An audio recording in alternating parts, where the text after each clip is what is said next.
Hey, welcome to the Elvis Workshop. Welcome back and thank you for tuning in as always. I've got a good one here for you today. I think I have an Easter egg that's in EPiC and I want to talk about it. I mentioned this on a message board and some people agreed with me and some didn't, and there's a little bit of wishy-washiness going on, so I kind of want to talk about that today. That's going to be one of the things in the video. But I want to talk about this weekend first. This weekend that's coming up. Well, you know what? Let's start here where I should start. Today is Carl Perkins' birthday. Happy birthday, Carl! And I've been meaning to make a Carl Perkins video for the channel. I've done them in the past, and I have not shown this on the channel since I received it. But my good friend Anthony Stoochberry in England sent me a signed Carl Perkins album, and it says "To Donna, Carl Perkins, '87," and it says "King of Rock" on it. This album, as far as I can find, came out in 1968 or 69, and it says 16 great rock and roll tracks previously unavailable. King of Rock. I don't know about that, Carl. I love you, love your music, but I don't know about the King of Rock thing. So anyway, so I want to talk about this weekend. It's an exciting weekend in Las Vegas. It's the yearly Viva Las Vegas car show coming up this weekend. If you don't know what I'm talking about, Google it. I'll put the website right here. Check it out. It is every year people from all over the world come to this car show. Now, I moved to Las Vegas in 1997, and in 1998 I went to my first Viva Las Vegas car show. I remember where I was living. I remember when I moved here, so that had to be that year. And it was at the Gold Coast Casino, and it was a hotel and casino, and it was out in the back by the parking garage. But it's got so big it had to move, so it moved many years ago to the Orleans Casino, and it's out back by the Orleans Arena, and it's a massive thing. People come from all over the world to come and be a part of this thing. They have all these great cars, and people dress up in outfits like this. I love it. The rockabilly scene is there 100%. Great music. Dale Watson is going to be performing there. Jason D. Williams is going to be performing there. I've seen the Stray Cats perform there. I saw Jerry Lee Lewis. The last time I saw Jerry Lee, he was at the Viva Las Vegas car show. So it's this weekend. I can't wait. So what I have to say is, I already have another video already filmed. A buddy of mine that lives here in Las Vegas, Wayne, came over last weekend and we filmed a video. I've got some editing to do and put it up, but we went over all of the available Elvis menus, and it's going to be a really cool video. I just need to edit it and get it up. Wayne gifted me this while he was here. So I'll do a little preview for our video. Wayne, I'm working on it. I'll get it up as soon as possible for you. Get it posted online. But he goes over all of the menus and little special things about the menus. So if you're interested in the menus, tune into my next video with Wayne out here at the Elvis Workshop. It's going to be a lot of fun. So I go to the swap meet all the time. I have cheat sheet notes. I always forget stuff, so I want to make sure I don't forget anything. So happy birthday, Carl! Viva Las Vegas car show. And now I want to talk about EPiC here in a second, but I have a little thing that I found last weekend. I love talking about these things. This is one of my favorite things about being an Elvis fan and collector, is the hunt. So I have honey holes all over town, and one of my favorite spots is a swap meet. And you know what's funny is every time Warren comes here and we go, he's always goes like this to the swap meet. Plugs his nose and he closes his eyes. He hates going there, and I don't know why, because it's great exercise, it's great people watching, and I always find something cool. But when he comes here, I never find anything. I think I found one tour book one time, but it's one of my favorite places to go. So last weekend I went, and I found this. So there was a stack of Elvis records, and so I run across this, and it says right on the front, king-size film poster from Love Me Tender, and it has a picture of the poster right there. So I'm flipping through all these records, you know, and I see this one, and I think, well, I don't think I've seen that one before. The Elvis in Hollywood looks familiar, like I've seen that type before, and the thing is that's kind of a theme for these kind of records. They throw a bunch of movie songs together, so the top looked a little familiar, but when I pulled it out, I thought, you know what, I've never seen this before. And it's actually from 1980. Jur Reif put this out, and it was for a Dutch fan club, I believe. But anyway, on the front it says, king size, king, right, Elvis, film poster, Love Me Tender. So as I'm flipping through, I grab this one, I pull it out, and I turn sideways, and without even really opening it, I can see the insert in there. Holy crap. So I said, how much for this? I got it, and I didn't even open it in front of the vendor. But when I pulled the record out later, it looked like it had never even been played. And then I pulled out the insert. This thing is nicely creased and folded. This thing has been in here since 1980. It's never been opened, never been pulled out. Would you look at that? So obviously just a replica, but well done. And wow, that thing is even frameable. I don't know what I'm going to do with it. I'll probably just leave it in with the album. I don't know that I'll frame that one, but wow, what a nice insert. So that is so much fun to me. Adam, I will not be throwing this one in. It's not sealed. It's got a plastic sleeve on it, so I can't even rip off the plastic because it's not sealed, unfortunately, or else I'd be opening it. This one will not get thrown on the floor. Anyway, wow, what a find. And I don't even want to tell you what I paid for it. $10. So that was awesome. Okay, so what I wanted to talk about is EPiC. A couple things. So I saw the film 11 times in the theater, and I started picking up on things, and that leads to the Easter egg thing that I'm going to talk about in a few minutes. But actually, I want to talk about this the DVD / Blu-ray release first, and then I'll get to the things in the film, the Easter egg that I'm referring to. So it's my own viewing. I went and paid the money to see the movie 11 times. Paid $25 repeatedly. 2 people going repeatedly, and whatever. Anyway, I was thrilled to see it. I wish I could have seen it more. I couldn't make it happen. But I saw it 11 times, as I've said, 48 times now in the theater. So that's totally on me. But it's frustrating to me a little bit, and I've seen others saying the same thing on different message boards. Now it's available for streaming, and a typical movie for streaming is $3.99, $4.99. Well, they want, what, $25.99, something like that for the movie. If you do a 48-hour window or something, it's $20. But if you want it for as long as it's available, $25 for streaming. Well, the Blu-ray and the DVD are coming out June 16th, I believe. And, we heard all this time from different sources, from people that were in the know and familiar with the situation. And I believe Baz was even asked about this during his, when he would premiere the movie and do Q&As, about extras on the home video release. And I don't know that there's an exact clip out there of him saying there would be extras, but man, it just seems like this was covered and that it was mentioned that it would be. So somebody can maybe show a clip of that, maybe add it in the comments. But man, they released the artwork for the DVD and the Blu-ray, and there's not 1 second of extras on it. How disappointing is that? Now, with that being said, the next day after the news was announced about the DVD Blu-ray, then they said that later in the year, probably during the Christmas shopping season, the Steelbox would be out. And for those that are not familiar, I have the Steelbox of the movie Full Metal Jacket.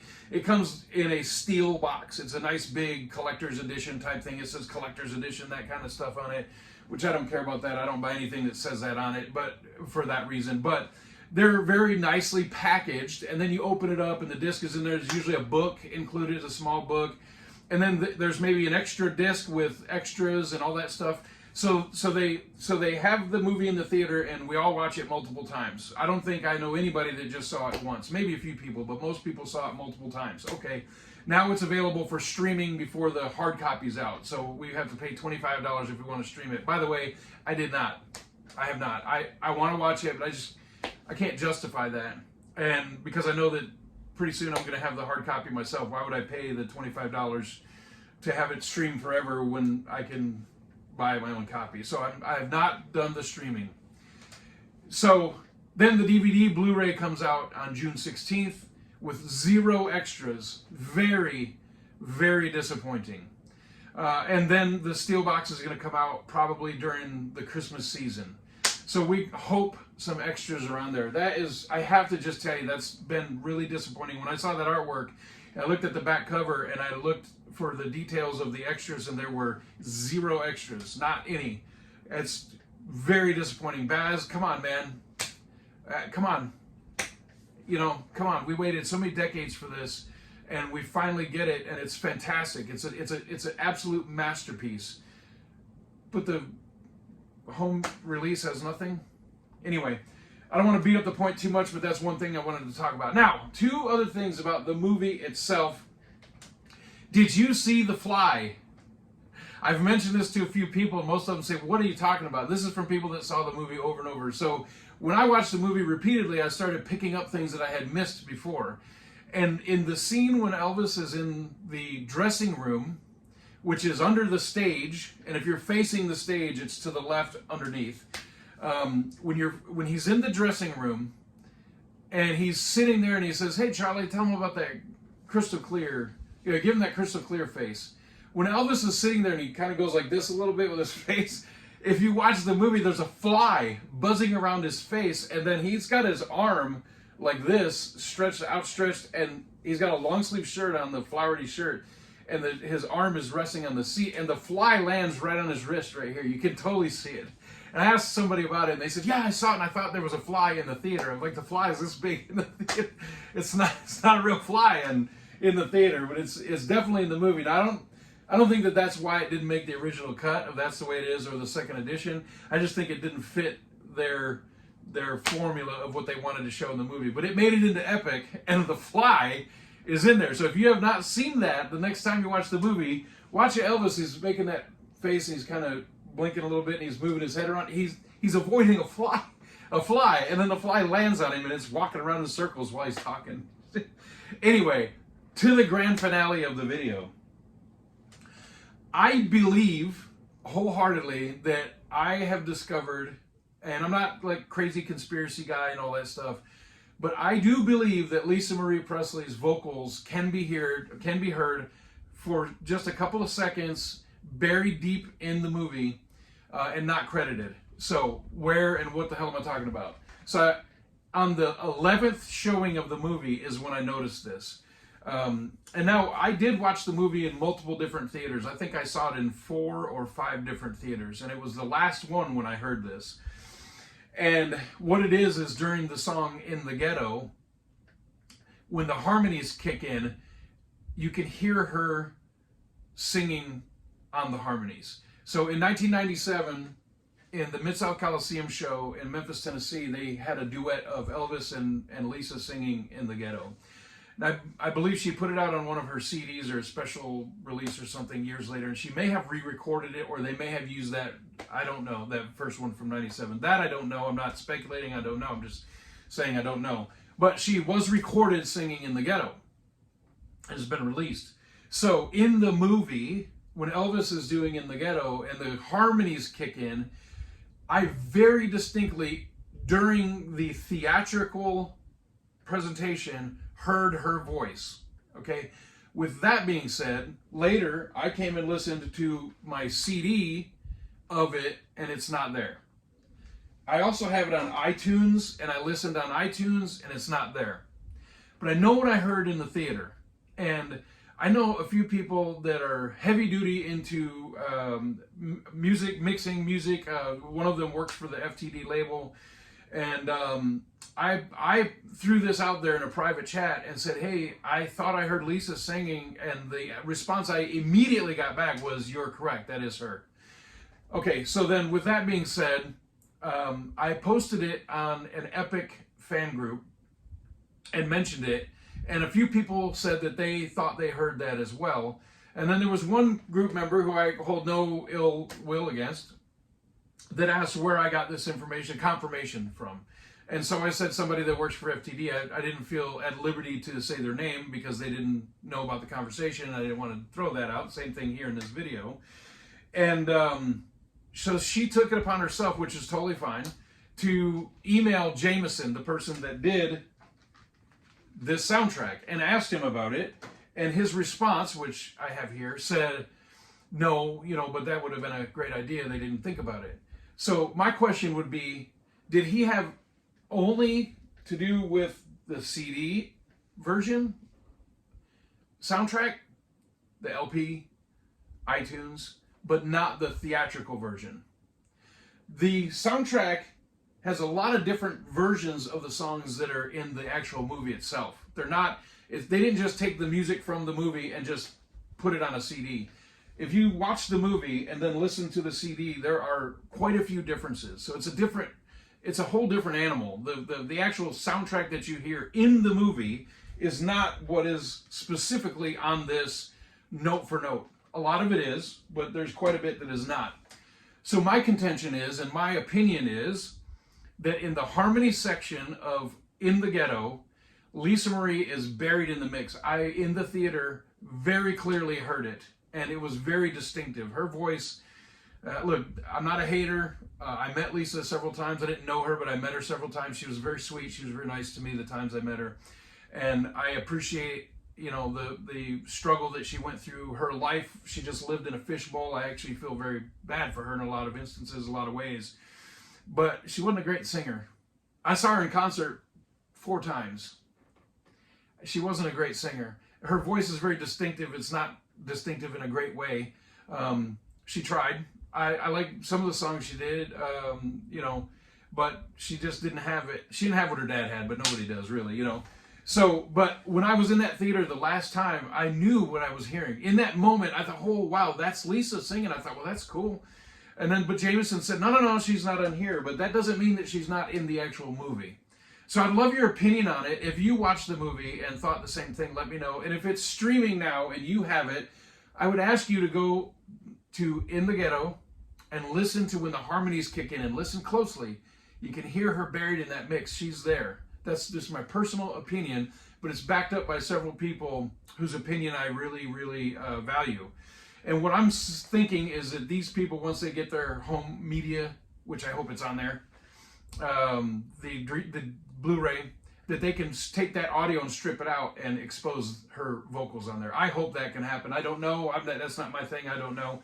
But that's my opinion. So let me know what you think. Did you hear what I heard? I know what I heard in the theater. It was confirmed and backed up by people that I really respect.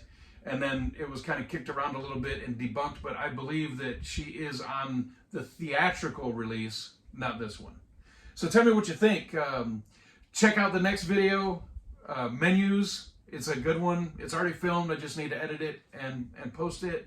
Happy birthday, Carl Perkins, one of my favorites. You know, I did a video before talking about why I am the person I am today when it comes to the whole Elvis world and how the people I've met and how I've met them. And people always say, man, I can't believe you did this and this and this.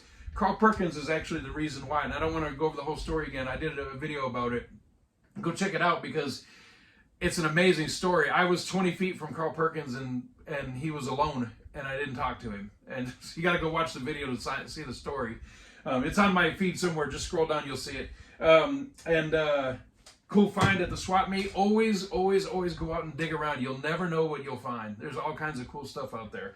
So next week, this one pops up with the Menus. Viva Las Vegas car show this weekend. They always have cool Elvis stuff there. I always find something cool. Find shirts like this. I think this is called Steady is the maker. I love stuff like this. I love retro looking outfits like this. I can't wait to go there and pick up something. So, all right. I just wanted to throw that out there. Oh, don't forget the fly. Look for the fly when you watch the movie again. And somebody confirmed to me that Lisa Marie Presley is singing on In the Ghetto in the harmony section.